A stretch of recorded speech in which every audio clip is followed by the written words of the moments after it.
Hey, what's up? It's your girl JRose. Thanks so much for tuning into the JRose Experience. We have an amazing episode for you guys today. We have a new poet that recently came to Philly, Mike Rosen, and we have a young poet that recently stepped onto the poetry scene, Jay the Poet. They came through to talk to me, and we digged into how to overcome that imposter syndrome.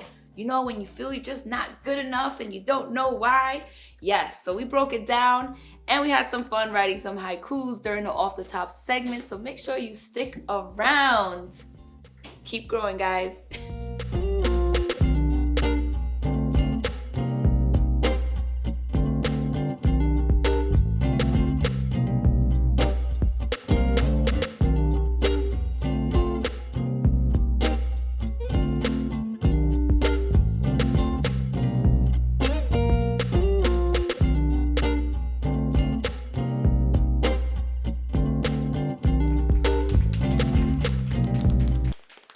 What's up? Welcome to the JRose Experience. We're out here season 3 in Philly, showing massive love to all the Philly poets.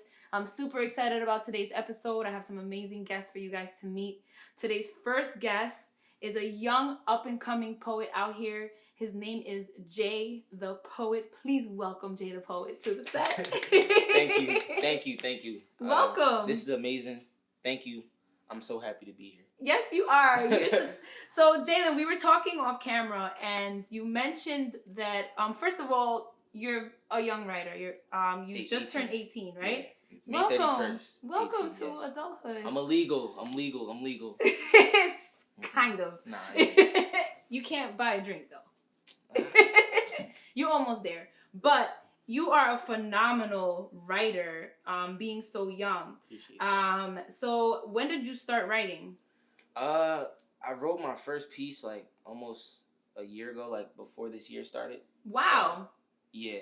So you've only been writing for a year? Yeah, and I've only been performing like quarantine, like during quarantine. Yeah. So it's like a short amount of time to be here where I'm at. That's crazy. So what made you start performing just a few months after starting to write?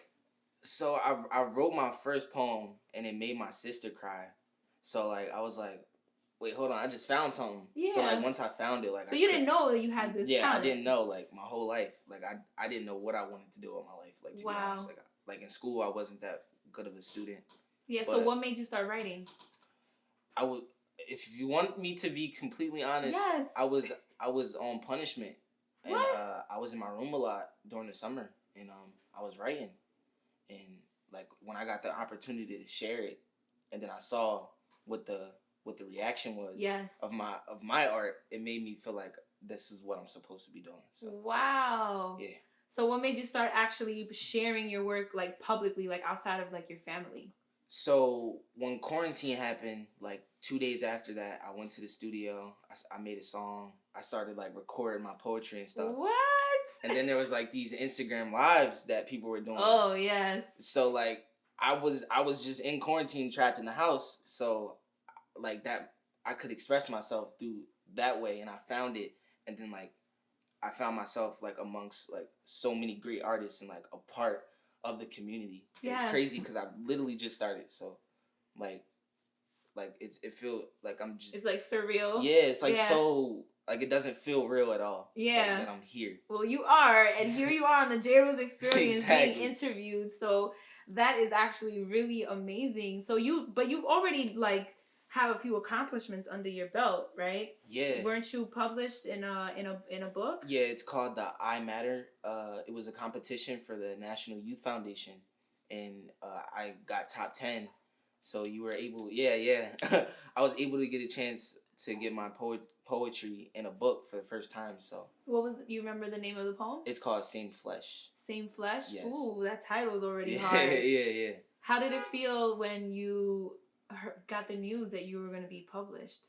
It still doesn't feel like real. It still feels like wow, I wrote that. It's still like every piece that I write, it takes some time for it to like resonate. And for me to be like affirmative, accept it as greatness. Yeah. Does your family support like your pursuing your arts? Yeah, it took my mom like completely off guard, and she's my like number one supporter. So like every time I do something or poetry perform, like she sends it to the whole city. Oh my gosh, that's so dope! Like, shout out to mom. Thank you. She's definitely the one that's like. Were you getting into a lot of trouble before you started writing? Yeah. I'm gonna be honest. Like I was not going in the right direction because I didn't know who I was, and I wasn't really really gaining that information of myself and finding out who I was like inside and being able to express myself. So like it's great. So now you're working on something though. You're putting something together. Yeah, I have a lot. I'm a person that goes in like a million different ways at once. Yes, it's typical. Welcome to the creative world. Right. So I definitely I want to get more spoken word poetry out, like edit it and like make videos out of it. Like visuals for it? Yeah, because I only have one visual out for a poem that I have, and I also do music, so I am. Also, you be spitting bars too? Yeah, okay. I am working on an EP called Guilt Trip. I have a couple songs done. It's gonna be 6 songs. It's literally just telling a story about a little boy that was shot by a stray bullet, and I'm telling the story in the different perspectives of the people in the boy's life, including the boys. So. Oh wow! So it's gonna be nice. That's very like J. Cole-ish right there. That's my favorite rapper. I knew it. I know hip hop. I can tell. Yeah, that's definitely mine. So what do you want? Once the EP drops and people start listening to it, like what do you want your audience to take away from it? That's a good question. I want them to have a sense of like empathy, because like I feel like the story that I'm telling is a story that has been told a lot. Like it's not new. Yeah. But we've been so desensitized to like a lot of things that are happening. It's just like, another here we go again. Yeah, and my style of art is very like, I would say like blunt and direct, and like you have to hear it. Like you have to feel some type of way, because we see it on the news, we see it everywhere, and we don't feel anything. Like I want people to feel it, like for real. You want to make everybody cry. Yeah. Where do you see yourself in the next few years? You have a lot of time ahead of you, so what's like a goal that you have for yourself? I gotta see a few years. Dang. Man, I just want to live like within my purpose and know that like the steps that I'm walking into is the path that I'm supposed to be taking. So in the next few years, I see myself publishing like a whole like book, like a poetry book, or like a storytelling, like a book of like an autobiography, I want to say, but not in the perspective, but like through poetry. Yeah, through poetry, through like. My idea is like my spirit speaking to my ego. Ooh. That's my idea on the book. I love that. Yeah, cause when I write, it's I feel like it's my spirit that's writing. You feel like you're someone else. Yeah, it's like it's coming from a whole different place. Like it's not even coming from the physical. During this quarantine, have you had a chance to actually hit a physical stage, or has everything been virtually? Not like I started virtual before the summer hit. Like I was doing all virtual, like I was like killing it, like he's like I was killing it on the gram. I was on a Instagram Live world tour, I would say. Oh my gosh! Yeah, and then I had to take a complete break. I stopped writing like May 7th when I wrote my last poem. Like that was the last poem I ever wrote. I haven't wrote, so that's when I started performing live and like in action. So. How was that? What was the first time that you like touched the stage in real life? How did that feel? Let me think. Oh, it was actually during school. I'm forgetting all about it. It was a Mr. Coatesville competition.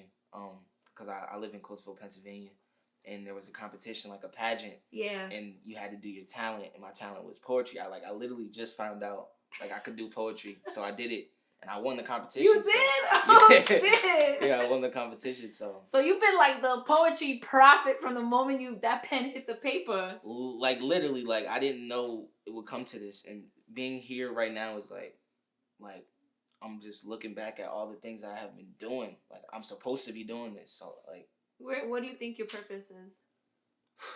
I think my purpose is to me, who I am as a person. I'm the change that I want to see. So I feel like my purpose is to be mutable and be for that change and be the person that will change the world. Like, and if I don't, I will spark the mind of someone who will. Ooh. As of Tupac. That's, Okay, poet. That's another influence. Quoting. Yeah, that's another influence. It's actually on the back of my hoodie, but. Oh, you got merch too, Jay the Poet. I love it. Yeah. Now you're gonna have merch and a book. But that's what I feel like my purpose is. Yeah. Is using my voice, my vibration to touch other people and change the world. Because it's like, we can speak, we can debate, but like, we have to do it. Yeah. Like, now. There has to be action. Yeah. I know you probably haven't had too many stages that you've been on because the quarantine, but what is your favorite pair of shoes to perform in? I would have to say probably Air Force Ones or Reeboks. Reebok Classics. Some sneakers? Yeah, some sneaks. Reebok Classics? We used to call them 5411s. 54, I never heard of that. See, well, I'm too young for that. I'm definitely aging myself with that. The 5411s, never heard of it. Yeah, back in the days, they used to cost $49.99. And with tax, it was $54.11. So yo, see now they upped the price now. I can't even say that. Yeah, they definitely upped the price now. That was a very long time ago. Dang. So we've been talking about all this magic that you create. Are you ready to share some of that? It is real magic. It is actually magic for real. It is. Yes, I'm ready to share. You're ready to share that? Yes, thank you. Yes. All right, we'll be right back with a piece from Jay the Poet. Stay tuned. You might say I'm woke, but I'm just aware that the government is being used against me. The proof is in the history. They've used their clever little tools to perpetuate their trickery, put poison in the food, teach bullshit in the schools, and hope that we stay fools. They say hide something from a black man, put it in a book. Well, I read between the lines of your constitution, and it doesn't say that I'm included. So it would be foolish for me to stand for your pledge. Been pushing me for so many years, I've been fell off the edge. I pledge my allegiance to unite my people. And for my freedom, I take a stand. I won't kneel or shake the hand of my enemy. My mind is in the deep state, thinking of how we can defeat the deep state. Their agenda is set in stone. They tell us to stay home while they plan to push a poison signal through our phones, but forget that. These 46 chromosomes tell me to stay strong. You're not alone. My ancestors may be bones, but their past existence tells me to fight for my freedom. That bullshit in the media, don't believe them. TV was made to distract the people, deceive, and make you believe the world is so messed up. And yeah, it is, don't get me wrong, but why don't we take a look away from the screens and give the world a crutch? Debating is not enough. That's what they want, for us to stay divided while our fate is decided by some white man in a tux. They don't want us to come together. Because if we do, their reign is over, our pain is over, steady looking for closure, but I need separation. You can keep your reparations. Spent too much time waiting, my future won't be decided. I want to reciprocate positivity and not stay divided. I won't be quiet. I won't be silenced. Unless you kill me. But that's still revealing we gotta fight for our freedom. Please, let's get away from the system. We don't need them. They need us to believe in their American dream, so they keep us sleeping. You fear my semen, so leave me on the semen. And leave the scene egregious. Why don't you believe us that my blackness is sacred? You can't unlock the code, so you just lock us in cages. There was never any Emancipation Proclamation. We're still modern day slaves, but I bet you're gonna leave that off your history pages. Ladies, want to know what I love as much as chocolate? Fashion. So of course, I'd end up dressing in some Fashion is My Chocolate styles. Head over to fashionismychocolate.com for collections with unique details, comfortability, and versatility. Use our promo code to be the sweet tooth of fashion no matter what mood you're in.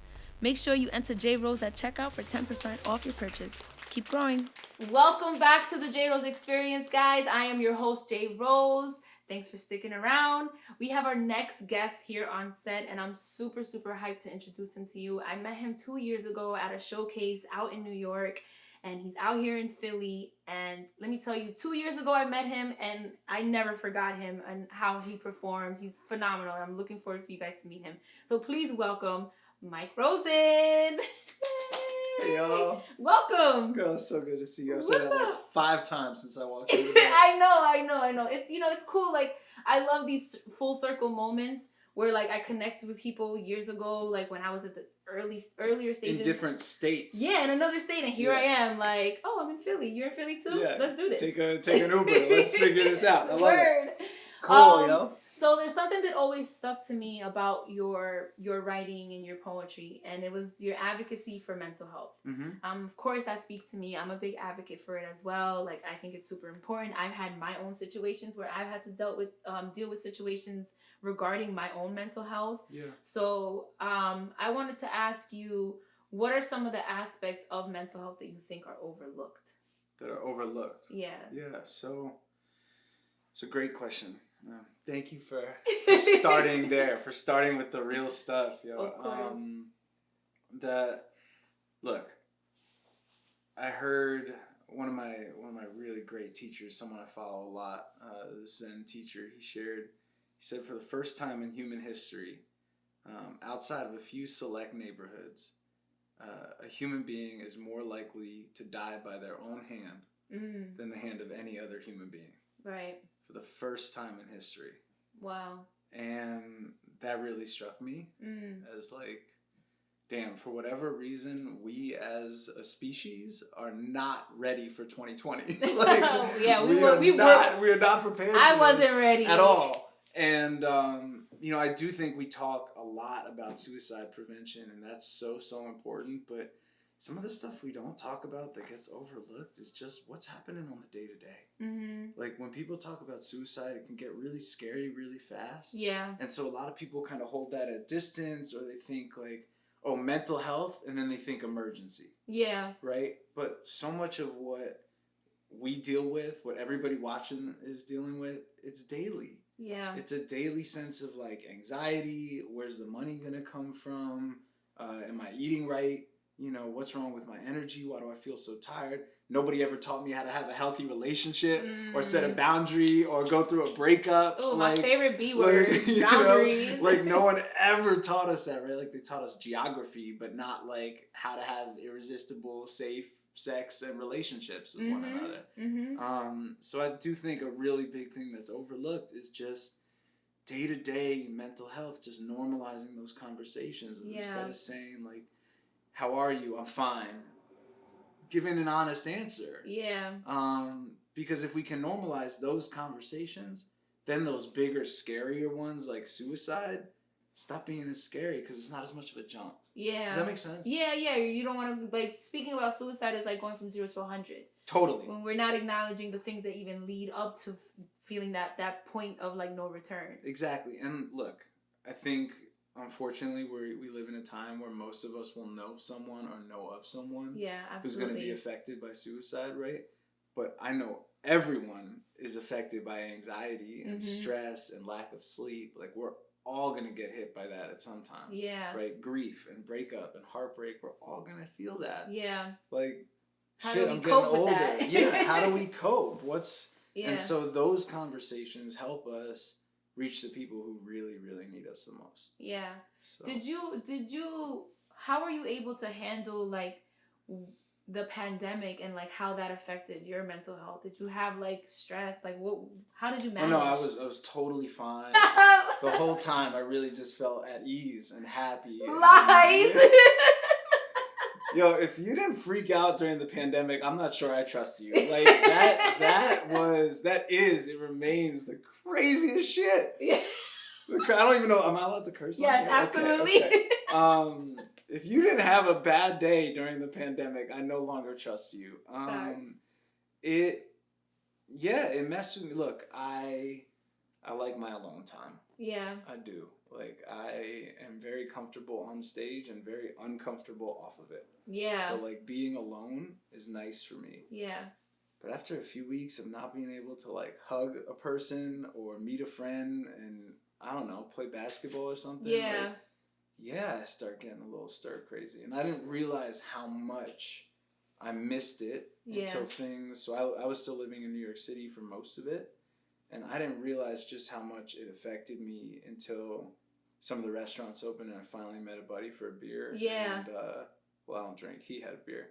Was it like emotional? Or just like, yeah. I can't believe I'm No, outside. straight up, like absolutely, like my eyes started tearing up. I was like, yo, there are people here. There's like there was a band playing and a DJ. Oh my and gosh, I was just I miss like that my heart, so much. like my heart was just, oh, it was broken. And yeah, and so look, I handled the pandemic as best as I could.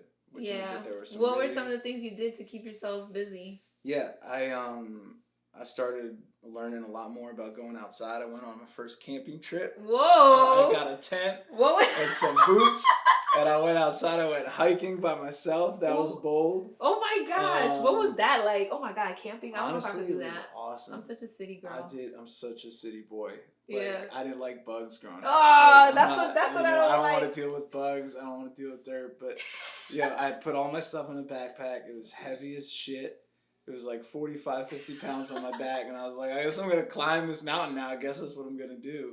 And it took me 3 days to walk all this. And then I got out and I'm exhausted. Like, I swear, I was seeing things. I saw the same guy walk past me twice. I'm like, this is bad news. This is really bad news right now. That's a little spooky. And I get to the end of the trail, and then these two guys just come jogging down. And I was like, yo, how far did you guys just run? They said 30 miles. Oh my god. It took me 3 days. It took them 10 hours. Stop. Yeah. So that's how that was for me. The second I felt proud of myself. Oh my god. The universe just sends two guys to be like, you ain't shit. You ain't well, they say self-care my ass. Like, you just got lost in the woods. Oh my gosh, that's hilarious. I think I tried camping once, and like maybe 2 hours into it, I was like, can we go home? Yeah. Like, I'm done. Yeah. I took a few YouTube dance classes. Oh, word? Yeah. What, like salsa or something? No, like hip hop. Yeah? Yeah. Oh shit, Michael, just like basic modern. No, I didn't look anything. I can't dance. So. I did it at home because if you go to a dance class in New York City, you end up in a room with people who are like trying out for Broadway. Yeah. It's like you don't go as a person with my skill ability to a dance class. So you did it at home. I'm great on wedding dance floors. I got you. House parties, I got you. But like dance class with the Broadway crew, I'd rather not. You stay in your lane. Yeah, I'd really rather not. So you danced at home. I danced at home a few times. Yeah, that was my thing. Did you get into anything creative other than that, like writing or? Yeah, the first few months were really hard, because I live off performance and vibing and energy. I know. When did you come down here though? Like, I moved to Philly, like in pieces. So I would kind of do a week here because I'm in school here now. So really? I would do a week here and then a week back home and a week here and then I'm here full time as of about 2 months ago. Oh wow! So, yeah, look at that! Look at me, and I got to catch you. I'm a rookie. I'm a rookie of Philadelphia. What's been your experience out here so far? People from Philadelphia love Philadelphia, and then they won't give you. I'm like, okay, like tell me where to go, like, and then they're like, no, you gotta find it. Oh, stop! I'm like, come on, like, that's not cool at all. Like, I went. They were my favorite Philly story so far is I walked in to a restaurant, like just to order a burger, sat at the bar. I don't know, in New York, like, you say hi to your bartender. Like, and your waiter, you're nice to them. And I came out, I was like, hey, man, how are you? How are you? Just trying to be nice. And goes, what do you want? Oh, my God. I was like, damn, Philly. I was like, all right, guess I'm new here. Like, I'm clearly that guy. But, you get used to it. I'll get used to it. You're adapting. And I like that it's small. Yeah. New York can be a lot for me. So, I mean, I was born and raised in the city, so I'm used to it, but it can be a lot. Yeah. So. Just a little calmer out here for you? Yeah, except for the election. Oh, what was that like out here? I mean, it was like every other house was a Trump Biden. It was like you could feel it in the air, how tense it was. What? Yeah. So I want to just quickly get into your performance style because when I saw you perform a couple years ago, you literally like blew me away. You had this style where you were telling a story and every piece connected to the other, and it was almost like I don't know if you've ever seen the Roots perform, but like when they perform, they don't stop. Like the beat doesn't stop. Like the next song rolls right into the next one. And that's kind of like how your poetry was. Like your whole set was just like, it was like 15 minutes of you telling this story, but it didn't feel like 15 minutes of you telling this story. So how were you able to develop that style of performance, and what are some of the techniques that you use to memorize that much content? Because that was a lot. I struggled to memorize a 2-minute poem. So like, how were you able to develop that whole style? Yeah. Well, first of all, for you to compare me to the Roots while we're in Philadelphia is quite an honor. That does not... That's what I thought of. That's like... Yeah, I don't think I need to tell you how much that means to me. Aww. That's yeah, thank you. How did I develop my performance style? Look, I think it's really important to point out like some of the folks who really have inspired me, like starting from some of the earlier, poets who really put the slam style on the map, like Saul Williams. Yeah. It's been really important to me. And then sort of the second generation of folks like Anis Mojgani and Buddy Wakefield. They both have a very casual style of speaking. From Awful Good Writers. Shout out to Buddy. Yeah. I'm doing a workshop with them next year. Are you? Yeah. That's awesome. They both have these really beautiful kind of casual styles, and whereas Saul is just so powerful. It's like when I see Saul perform, it's like I feel like he grows while he's on stage. It's really amazing. And then, to some folks who I, really get to consider my friends, like Caroline Rothstein, who's just this force of nature, Sierra DeMulder, really Mahogany Brown, just tremendous poets. And also knowing that for me, I'm a music fan. And when I go to a show, I really don't want to hear you stop and talk all the time. I want to tell you why this is meaningful. Or I want you to tell me why it's meaningful to you, or like maybe why you chose this song. But man, the most beautiful thing is just what you said, like when they can roll, when they just have that arc, that story to the concert, and it's like I'm dancing the whole time, or I'm singing or rapping along with the lyrics. And I think I really wanted to find a way to bring that into the work, and also in hopes that these aren't just all random poems, that they are my story. Well, it makes you stand out as a performer. What are some of your memorization techniques? The memorization techniques that I use is to really just sit there and rewrite. Really? Yeah, I write it out by hand like 1,000 times. Wow. I'll write it over the scrap paper. It doesn't need to be, clean sheets of paper. Just get it in my head, and then once it's in my head, I try to get it in my body. I do it a lot in front of a mirror. Wow, I never heard someone use that technique, like writing over and over again. That's pretty dope. Yeah, well, I think it helps me get it in my body and I see it. Yeah, like aesthetic. Yeah. What's your favorite pair of shoes to perform in? My favorite pair of shoes to perform in? That's an impossible question to answer. Is it like anything that looks good? I really like retro stuff, like Reebok pumps. Yeah. So I've got a few of those that I love. That's dope. Yeah. Cool. Whatever I'm feeling. So you ready to share a piece with us? Absolutely. Yes! I'm super excited. I can't wait for you guys to hear him. We'll be right back with a performance from Mike Rosen. I heard that some men stop believing in lions after they visit the zoo. Not me. I hear the word lion and believe somewhere is a beast uncontestable, with a mane full of golden coins, who is unconcerned with the news and the earth's other gossip. I heard that some men stop believing in heaven after they visit a hospital. Not me. I hear the word heaven and I picture a neighborhood that is constantly in October, where Evan still sips coffee on the corner, unaware of how his brown curls still keep covering his right eye. I heard some men stop believing in healing after they lose someone. Not me. Not my friends.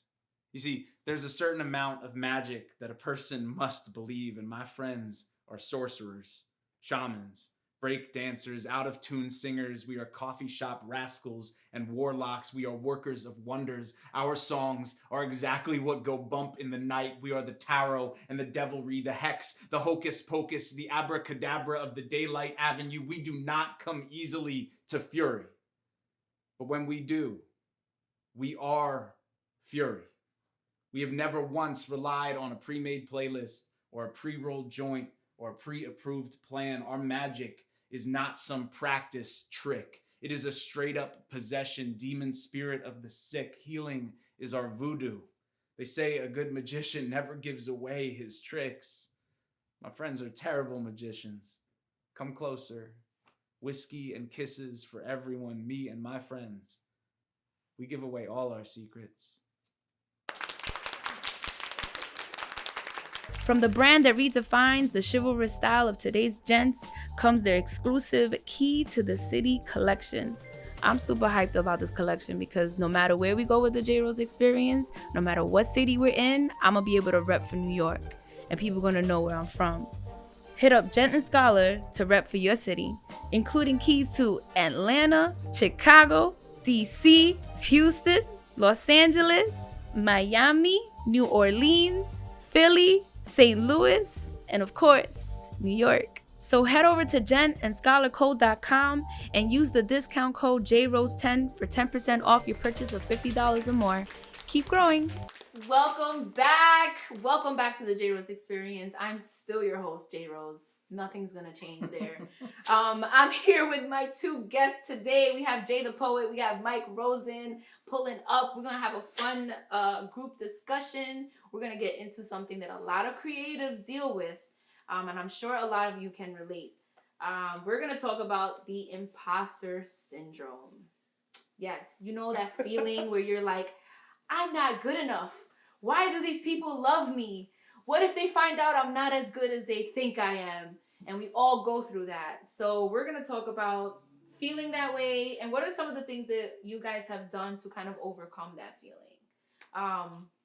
Take it away, fellas. You want to go first? I feel like an imposter right now. Like, Right, exactly, yeah. Why am I here? Yeah, I mean, I get it. I get it all the time. Yeah. Honestly, I'm more likely to get it off stage than on stage. Like, take me to a house party, like, for sure. For sure, I don't feel like I'm supposed to be there. Really? Yeah. Oh, 100%.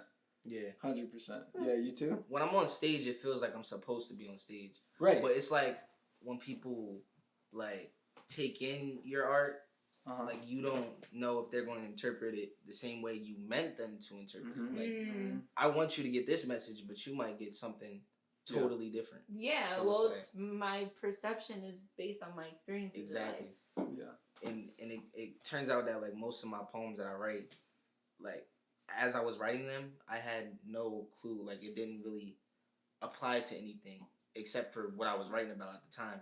It didn't come until, like, I performed it and other people took it in to where I realized what it was and what it meant. It's almost like the audience doesn't exist until you're there. Exactly. Ooh. Yeah. Exactly. Yeah. That's a bar. I get it, like, anytime there's, like, any metric of success involved, I'll be like, wait, who? This experience right here is like, how? Like why do I deserve this? Yeah. But like, then for someone to talk to me and ask me about my talents. And then you look back at it and you're like, well, I was supposed to be there. That was supposed to happen. That's it was meant to be. That's how it usually is. But I'm definitely an imposter. I'm not Jay the Poet. He's alright, I guess. I feel it the most. I don't know what y'all's experience is like, but I'll feel it the most in moments where I mean, again, like when I'm on stage for that 3 minutes, 5 minutes, 20 minutes, whatever it is, it's like I couldn't care less about, I mean, it's not that I don't care, it's that the world kind of disappears from me. Yeah. That's why I feel so comfortable up there. Yeah. But and then afterwards, it's like, yeah, or especially, did you receive it? Yeah. And I also heard a really great story from another poet, this guy Rafael Casal out of the Bay Area. And he said, he was describing it, he said, every time I get to a new level in my career, I think like that I'm at a house party as a kid and like all the adults are still in the other room, Mm. right? And then I get into the other room and I'm like, oh, the adults must be in that room. Mm. And that's how I think imposter syndrome manifests for me the most, because it's like I'll get someplace and I'll be like, yo, I have been wishing that I was here Yes. for the last 5 years, but why does it seem like everybody who I thought I was neck and neck with are now in this other room? Oh. Like they got some code, like somebody gave them the code and nobody told me the code, or like the email didn't go through. It's like I didn't get the magic password. It's like you don't know your full potential until you reach your full Right, potential. right. And every time I hit it, my first thought is there's another room with the grown-ups in it. Right. Mm. And that's exactly how I feel. Oh. Yeah. That's speaking to me. Yeah. Yo, Raphael Casal, all credit to Raphael. I know, I feel that too. I understand, because even just doing this show, we started out as like filming in New York, you know, never really thinking too far out of that. And now we're in our third season in our third city. Mhm. And like, I keep thinking to myself, like, oh my gosh, when I go to a bigger city, or like, what if I go like international, like there's like anxiety and stress there, you know? And I feel like, am I good enough to be there? And when I'm there, am I still gonna be good enough? Like, Yeah. You don't see it until you see it. Like it's Right. Like I have to know. Like I have to like with my mom. Like I'll do my poems before I'll give them to my mom first before anybody else. Mm-hmm. It's like that's kind of biased though, because moms will be like, yes, baby. But like it's Bob's probably the worst person to try. like, it's like I need to know that like it's good. Like Yeah. I need to know. That's 'cause you Other value words, her. I'm just gonna be like, I guess it's okay. Yeah. Right. But Right. until I get that confirmation, and I never get the confirmation until like way after, like when I write it, it never resonates with me. What do you tell yourself to remind yourself? Like, what's your affirmation to tell yourself that you're great? Like, what is something you say to yourself? I've got the thing that I've been saying to myself for a long time is, I know that there's this part of me that is just like my lonely little kid. Mm-hmm. Like always. Yeah. Always. I'm going to carry that like 15-year-old version of Mike and everything that he had to deal with me Yeah. all the time. So I just say, yes, my lonely. Like, I got you. Like, I know, I see you. Yeah. I hear you. I know you're there. And you're right. This is fucking terrifying. Yeah. Right now. Like, Yeah. I agree. And I'm right here. Mm. Like, I am right here, and we've done this a lot. Yeah. We've Right. done this a lot. So I just say, yes, my lonely, trust me. Mm-hmm. It's like, And then I go. yeah, it's like before you get on stage, it's like, all right, I'm nervous. How are they going to react to this, or how are they going to receive this? Then you're on stage, you're performing. But what do you say to yourself at that moment to snap out of it? I just perform. I just start performing. You just start. Yeah, because once I'm in that moment, I'm in that moment. I can't come out of Yeah. that.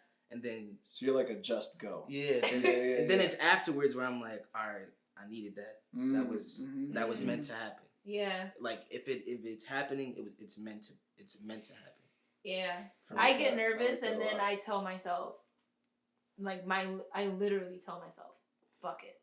And then I just open my mouth and start talking, and everything goes That's how away. it is, yeah. Like Well, yeah. everything goes away once you start.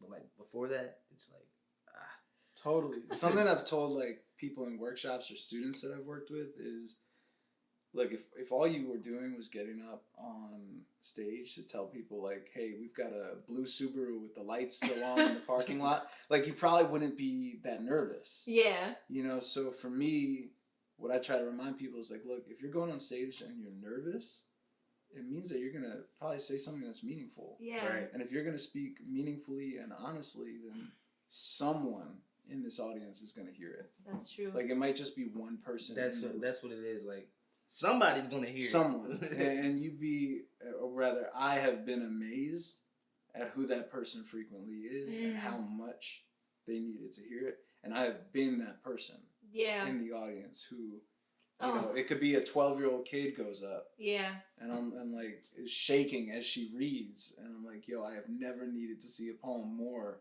in my life Yeah. than what I just saw. Absolutely. So Yeah. Absolutely. Listen, you guys are awesome. So that imposter syndrome, if you ever need to be snapped out of it, give me a call because I'm going to be like, you are amazing. Listen, this episode will show you what to do if you feel like you're not supposed to be where you at. You're supposed to be where you at. So that's affirmative. Yes. Right on. You guys want to play a game? Hell yeah. Yeah. Yes. As long as our clothes are staying on. Yes, yes. Yes. He's only 18. That's a different JRose experience right there. That's the erotic night. That's like, after dark. JRose after dark. Oh, damn. That's the exclusive. That's for the hotline. You gotta pay extra for that, yeah. That's no cost you. All right, what's the game? OnlyFans. No, let me stop. Am I picking the game? I think you're picking the game. Yeah, so it's time for our game segment called Off the Top, where we get to pick a random game and we get to play. Sometimes we could be creative, sometimes we could be silly. It's a little bit of everything in here. So, Jay, I guess the I'll pick. poet, will you please do us the Good luck. honors? Good It's luck. like tarot cards. Do right by us. Do right by us. Huh. Oh, you. This dude right here. There's a random chance we might get it. Random my ass. Yeah. Yo! Yeah. That's how the universe works. We're gonna write a haiku. Okay. I could make up for last time when I had to do a haiku. So.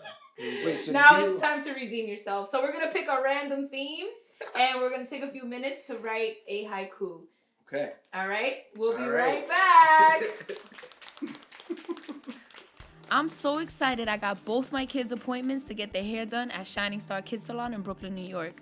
The best part is, I get to pick up a couple of my favorite natural hair products like their Fearless Edge Control, or their Fearless Hair Oil. And these are just some of my favorite products to style my hair with. Head over to ShiningstarKidSalon.com to order from their line of natural products the whole family can enjoy. Or make an appointment if you're in town. Use code JRose20 at checkout for 20% off your online purchase. Keep growing. Whether it's tax season, the holidays, or whatever falls in between, you want to make sure that you're being smart with your money. So go visit my girl, Queen Candace, at the Queen Blueprint to learn how to gain your financial freedom. You could get a personalized debt payoff plan, a full financial overview, and learn to repair your relationship with money. Smarter money moves are waiting for you at www.thequeenblueprint.com or call 877-387-BLUE. Use code JRose20 for 20% off of all our financial services. All right, Mike. You ready to pick our topic for our haiku? Yeah, I'm feeling good about this. I haven't written a haiku in a while, so I'm actually excited. Why are you laughing? This is very Because serious. you're so dramatic. No, this is very serious. Can you stop? I love the theatrics. Let's go. Thank you. Are you taking this seriously? I am. Thanks. 575. 575. This dude right No, here. like that. Twice. Jay the Prophet. I really like that. Jay the Yo, Prophet. we're changing your name. Trademark that. That's really copyright. tough, bro. Jay the Prophet. Jay the Prophet. Twice So- he has asked for a card, and twice the universe hath delivered. That's how it works. Time travel. We're gonna write a haiku about time travel. Oh my gosh. You ready? Dang. All right.